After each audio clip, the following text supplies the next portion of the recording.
Hello and welcome to the next episode of 3D30. My name is Mike Rogerson and I'll be your host today as we talk about hardening metal additive manufacturing against cyber attacks. So first of all, this is a different topic. You do not hear many people in the additive manufacturing industry talk about this. So why is it important? Why are we talking about it today? If you think about it in terms of IP, like we all want to protect our IP. And we tend to think of our IP as like a drawing, something static of a part or a design. Imagine if not only do you have the design of the part, but you also have detailed instructions on how it's manufactured, and all of that is digitally sent to something. So that's basically what we have when we have metal 3D printing. We have the design of the part and detailed instructions on everything you need to know to manufacture the part, at least to the printed state.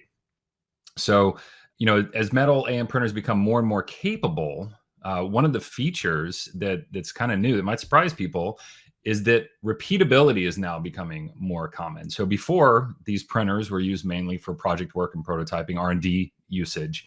They didn't have to be highly repeatable.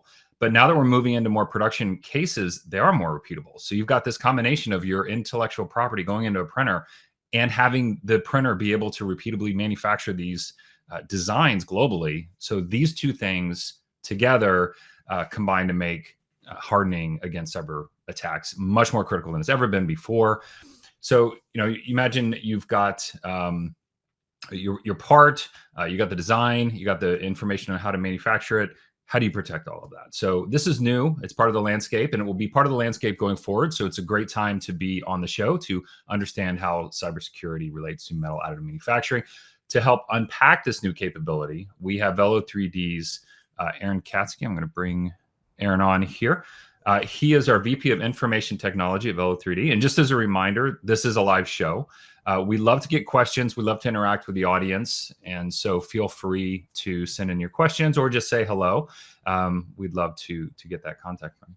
So first of all, Aaron, welcome to the show. Great to have you here. Could you give us a little bit of your background so that our audience knows more about you? Yes, great to be here. Love the show. So I am a IT and security leader that has come up through the supply chain and done several manufacturing roles. But in general, I have been working kind of through these different verticals that have sensitive and working with Fortune 100s and very sensitive IP.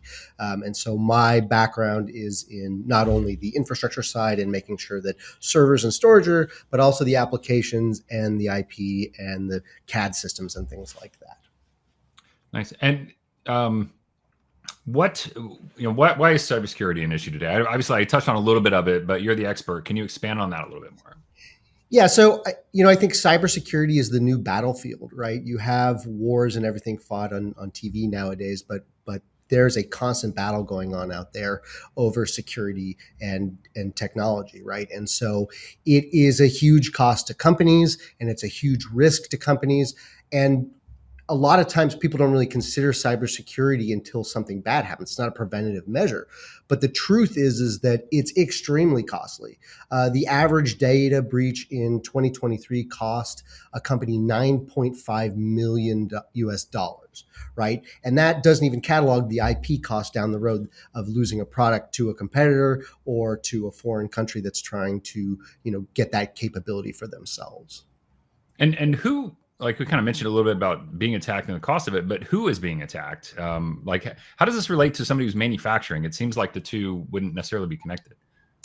Yeah, I mean, I think that while everybody is vulnerable, manufacturing becomes more and more of a target nowadays because there is IP, because there is a lot of processes. You have a lot of third-party manufacturers that are doing work for the military industrial complex. There is a lot of information to be gained out there, and sometimes just sabotaging the manufacturing process is enough to really give a country or another company a leg up. And unfortunately, it's the reality we live in today. So you obviously work in IT, work with technology, and you probably spend a lot of your time trying to get people to act preventatively. What advice could you give to help act more preventatively in our daily lives around cybersecurity? Yeah, I know it's not what everybody wants to hear, but it's education, right? And everybody has to be on the lookout for cyber threats. I know that I can't be the only one that's getting phishing emails every day. We're all targeted, trying to steal your password, trying to steal your credit card, trying to steal your identity, trying to get into your accounts. And I think the only way we really combat it systemically is for everybody to be aware and to be alert and to follow what are, after you learn them, relatively simple best practices to keep yourself safe, right? But I think a big part of what we do every day in IT is try to elevate our users to that next level, so they're another line of defense for us. Yeah, you mentioned the phishing attacks. I think I'm amazed at how up to date they are. We obviously we have a new CEO, Brad, and we're already getting emails from him. But if you open up the email address, it looks like a cat just walked across your keyboard. It's just a mess of letters, and it's like, okay, let's flag this. Yeah, so definitely highlights. So we deal with very technical customers. We've got mission critical applications, and how does this role elevate in these environments? What is it that's going to be different than just say the two of us with a bank account? Yeah, I mean, I think when you talk about metal AM, these are traditionally very sensitive parts, very hard to manufacture parts that can only be made that way. And that means they're the top of the line for IP, right? These can be top secret components for the government or for your space company, that secret sauce that goes in your SpaceX rocket. It could be anything, right? And I think everybody is interested in making sure that those things stay secret. That's the leg up. And that IP, goes from a CAD file and it goes through our machine bit by bit. So if you wanted to sabotage it or you wanted to steal it, you have all of the design from every single layer of how that part is built right on as that data passes through the machine. So extremely sensitive, extremely good target for people who are looking to do malicious things. And so there's the information side, but might somebody actually hack in and try to get the printer to do something? They could very well. I mean, I think the examples are out there of companies doing doing specific targeted malware that causes machines to malfunction. It causes machines to print things with weaknesses. We've seen different examples of people getting into software. There's an example from Iran where they had a Stuxnet virus cause the centrifuges to spin and caused the whole entire process of that they were working on to basically be destroyed overnight. And that was because somebody opened up a virus on one of the computers. And I think, it is incredibly sensitive, and you can really do anything with software nowadays. The software controls the hardware. So you've got both sides of it. Then you've got your IP going to the printer. You've also got the printer's behavior in the factory. You have to protect that. It definitely sounds like you could get into a lot of new problem areas. Mm-hmm. So we've got all this information. How do we protect it? What exactly does your team do to protect the information? Right. So typically in cybersecurity, there are two really there's an old school approach, and then there's kind of the newer approach. The old school approach was called hard shell. And you can kind of think of it like an egg, right? It's got a hard shell on the outside and then a gooey soft center, right? And so you make a very, very hard protective shell. Nobody gets in, but once they get in, they're kind of trusted and they can kind of do whatever they want. Nowadays, we don't trust anyone. And in fact, that's the name of the new kind of protection scheme, and that's zero trust. We don't trust anyone. We don't trust you on your laptop. We don't trust you because of your password.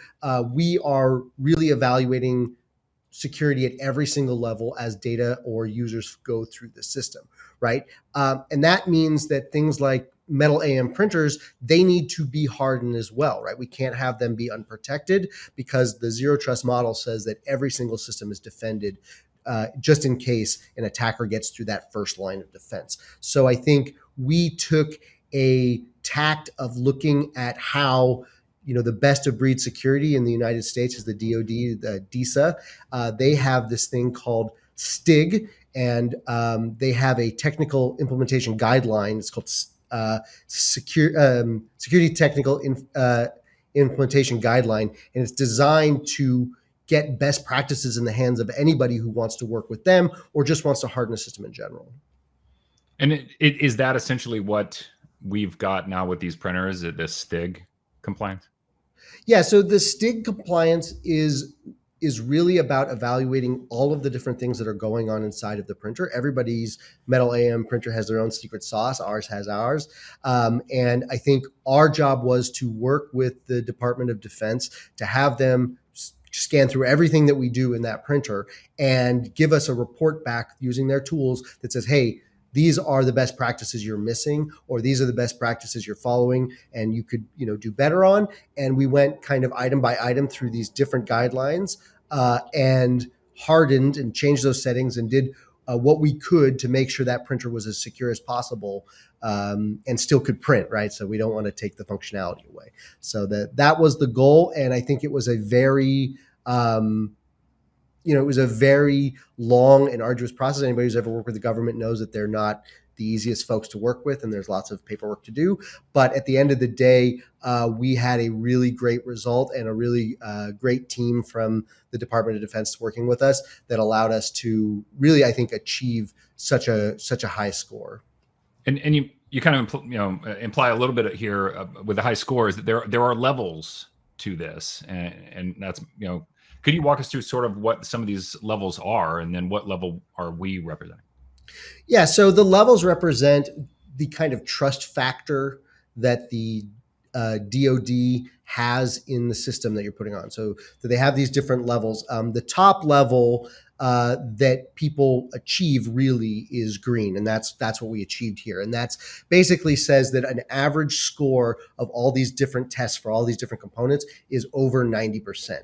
And I'm happy to brag that my team was able to get 97% average, which is really close to the coveted blue, which is, I've never even heard of anyone getting a blue, but blue is the 100% compliance. And I think not even DoD machines hit blue to my knowledge. But once you kind of surpass that green stage, you're kind of just trusted by the DoD, and you are allowed to join certain networks that require these types of compliance, and you can apply to be on the secret network, which is something nobody except the highest of the high access are allowed on.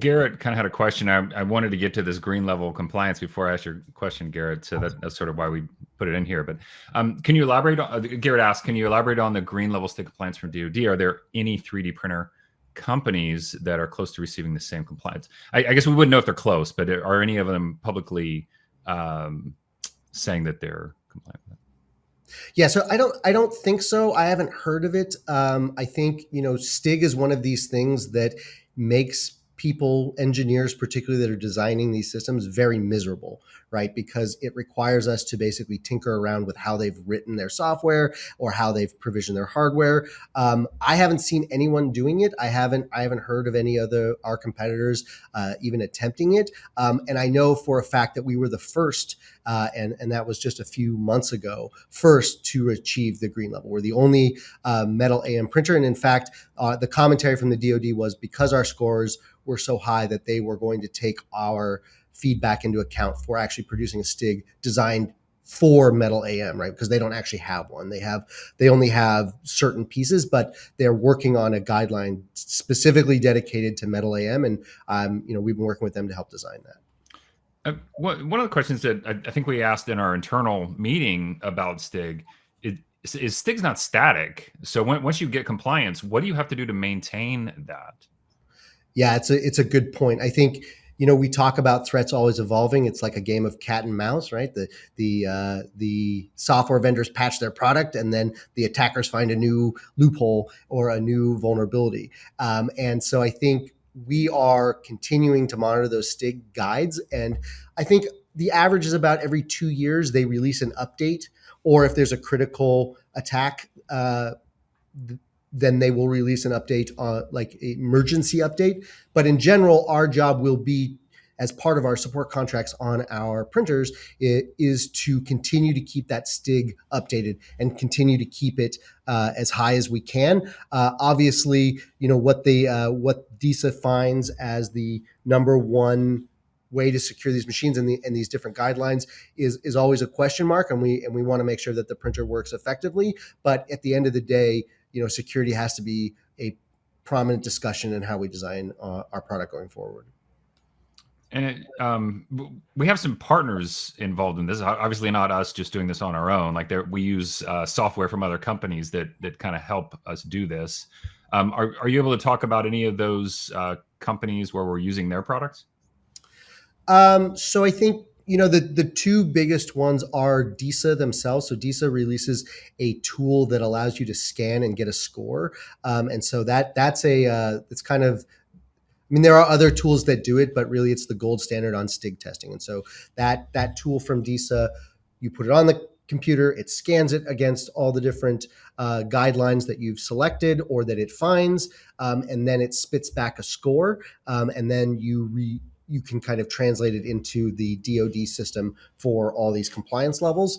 And then the other one is Microsoft. So Microsoft has devoted a lot of money and effort into STIG, and they understand because they're actually, if you ever work with the DoD, you'll see that they all use Teams and they all use Microsoft assets, and that's because they've invested just an absolute ton of money in making sure that they're the preferred vendor of the DoD. And so they have tools out there that allow you to, take a look at some of these guidelines and find find ways to be successful.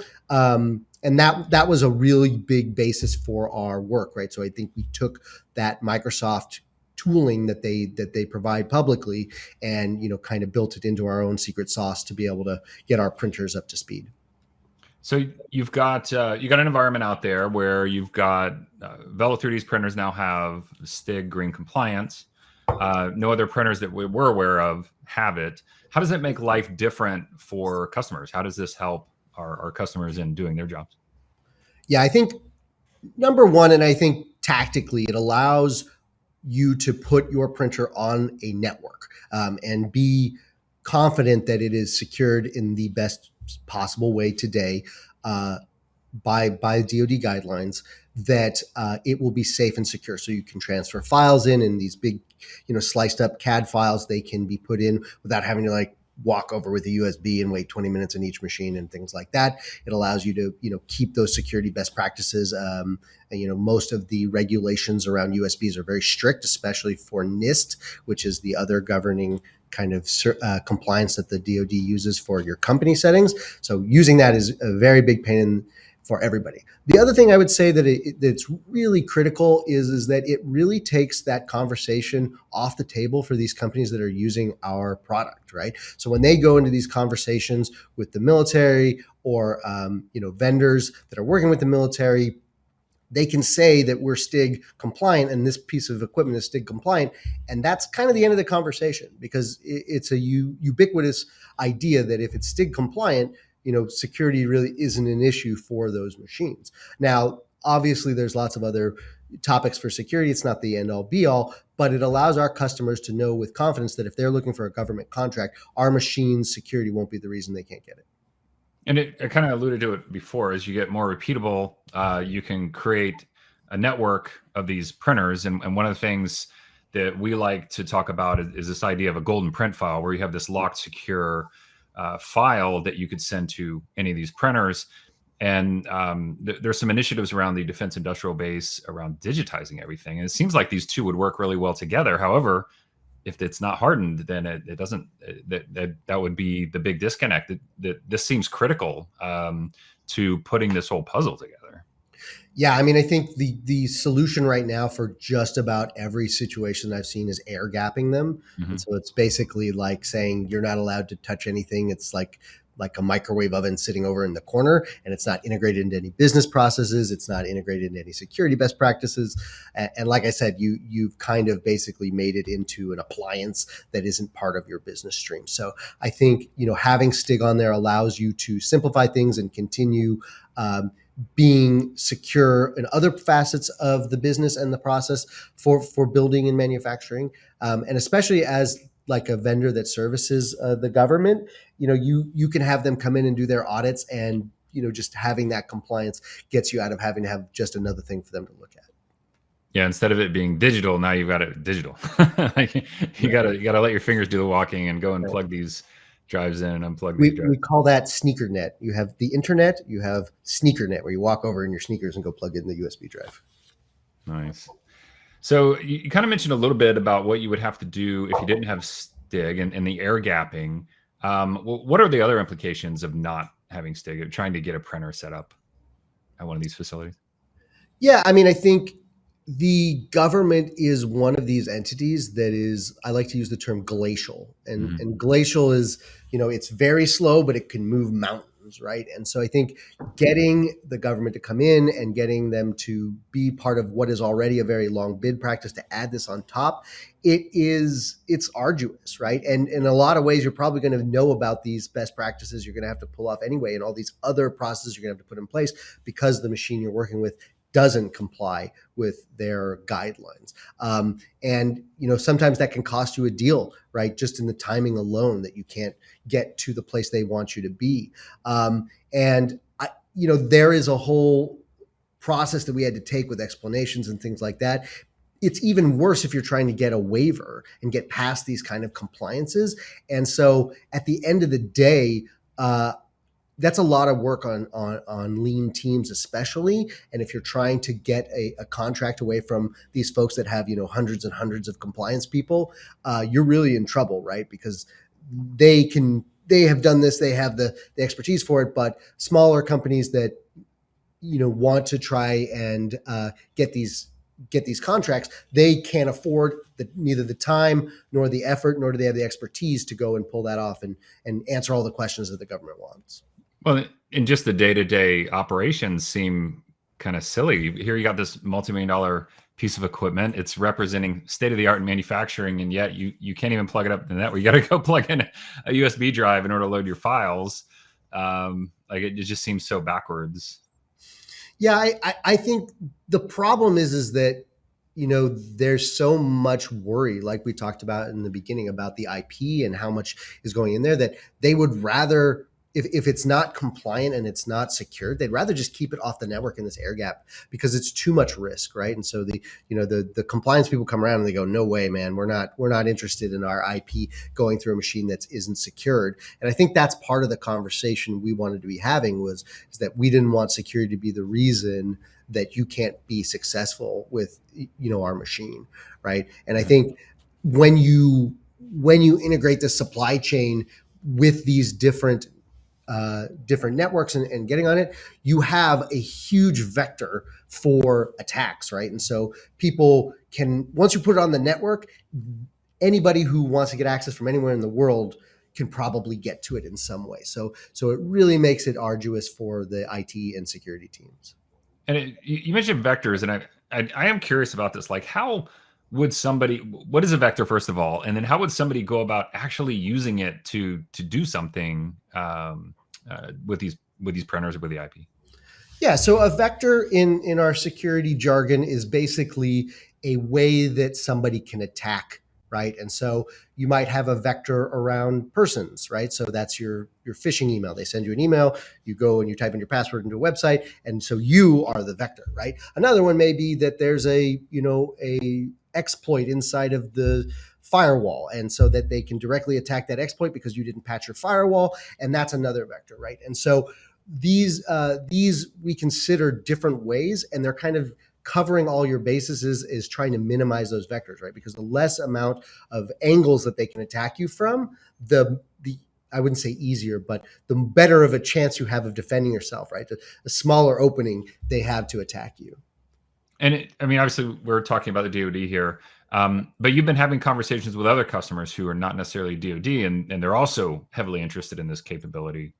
Can you shed a little bit of light about that? Obviously, you can't mention any names, but yeah. What are you seeing in those conversations? Yeah, I think it's very easy to say that the DoD and DISA are recognized world round as security experts. So even if you're not governed by STIG or it's not a compliance requirement, knowing that we've done this to the printer is a conversation that folks across the world are having with us. So whenever we have these discussions, it doesn't matter what country from, what they're trying to achieve. That this security is a really good way to make their IT and security people happy, to protect their goods, even if they're not involved with the process. They have been asking us questions and really getting involved in understanding what it means, because it's such kind of a well-known term in the military industrial complex. And we have a question from one of our LinkedIn viewers. It says, are any countermeasures for critical targeted attacks, like attacks directly on controllers, design files, hardware? Is the supply chain integrated with such requirements? Yeah, so I think I won't talk to specifics about our product, but what I will say is that we have designed our systems in a way to try and minimize those vectors. That'd be another vector, right? A different way that people could attack. And I think that as part of the process of doing this, we have implemented that kind of zero trust idea to try and prevent as many opportunities for people to attack. And I think that was part of the STIG process, was taking a holistic look at our infrastructure of our product and saying, like, okay, where could people attack us? Where do we really need to be looking? And that was a big part of that process. The supply chain is ridden with examples of people getting, from vendors and suppliers, all sorts of malware and IP theft. So I think for us, it was really important to cover all those bases, and I hope that other producers of metal AM are doing the same thing, because that is a huge weakness right now. And you kind of mentioned, like, we use computers for other things than controlling the printer, but there are these pre-prep softwares that we have, but that kind of falls under these Microsoft solutions then. Yeah, so STIG is kind of relegated to the machine that is doing the work, and so the people who are going to be running these preprint operations and software, they need to be cognizant of that on the machine they're putting on. Obviously, we're not going to certify other machines that our customers are using, but in general, the goal is that, like, especially if you work with a DoD, any DoD computer will be STIG compliant at green or above. They have to be. There's no questions, right? So I think it's really important that people take that security seriously, and that they talk to their IT teams about how to apply, maybe not green level, but at least some of the best practices in STIG across their entire infrastructure. And that's what we're doing here as well at Velo. Yeah, it's fantastic. And just a little bit of a sneak peek. We do have a session coming up in a few weeks here, talking about simulation of this process. So, you've got the software security, you've got the preprint, you've got a computer there that might be doing the simulation for you to eliminate issues, and then now you're sending all this information to the printer. I mean, computers are just taking more and more of the burden off of us every day, it seems like. Yeah, it's for us in technology, it's an amazing world, but it's also a cautious world. And I think our security posture is security first. I think you can't really have a great product without having great security in it, and that was our goal. And it has been, our customers have loved it, and there's been lots of great feedback, and we're happy to kind of share this expertise with the metal AM community. Yeah, and we do have a brochure. I think we can put this up here in a second.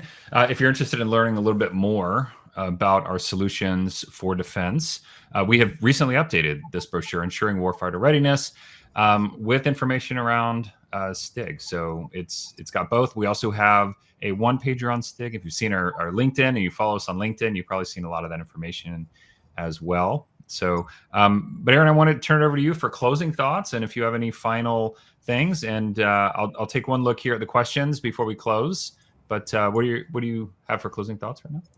Yeah, I mean, the metal AM as an up and coming industry and an up and coming disruptive technology, I think, is ripe for cyber attacks, right? And I think a big part of what we need to be doing today is planning for when those critical manufacturing operations are metal AM is the core way that those are manufactured. And I think security isn't one of those things you can tack on. You really need to imbue it in the process. It needs to be something that you're following every day through education and through good product practices, through good IT practices internally, and really making sure that you are doing everything you can to keep your product secure. And I'm not the only one that thinks that, right? So you can look around the market and see that Google, they're investing 10 billion over the next 5 years, and approximately 10% of their R&D budget just on security and keeping their systems secure and keeping their customers secure. So I think it is, top of mind for everybody. You just saw an SEC change that requiring that boards are briefed on cybersecurity every day. And I think it's really something that has been overlooked in the past and will continue to, be top of mind for these companies as especially for AM as it moves up the popularity in manufacturing. And Garrett, I do see your question, but unfortunately, we're not able to comment on future potential sales, forward-looking statements, and all that. But please follow us on LinkedIn. If we have any news, we'll put it out in the market in as timely manner as we can. And I think that is all we have for today. So thank you to our audience for coming on board and learning a little bit more about how we are looking to harden metal additive manufacturing systems against cybersecurity attacks. And thank you, Aaron, for your insights in this topic.